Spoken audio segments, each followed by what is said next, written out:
ইউরোপে প্রতি বছর তীব্র গরম আর ঠান্ডায় মারা যাচ্ছে হাজার হাজার মানুষ। নতুন এক গবেষণা বলছে এর পেছনে শুধু জলবায়ু পরিবর্তন নয়, দায়ী বৈষম্য।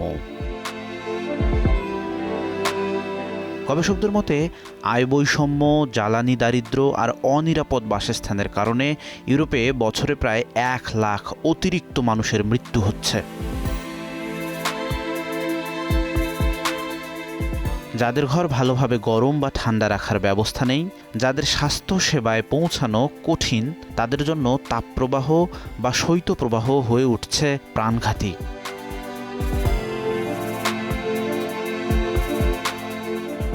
গবেষণাটি 2000 থেকে 2019 সালের মধ্যে ইউরোপের প্রায় 654টি অঞ্চলের তথ্য বিশ্লেষণ করেছে। তাদের দাবি, বৈষম্য কমানো গেলে এই মৃত্যুর বড় অংশ ঠেকানো সম্ভব।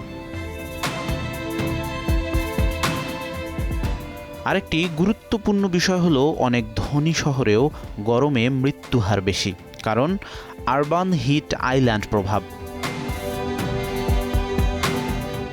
কনক্রিট আর কম সবুজ জায়গা শহরকে আরও গরম করে তোলে।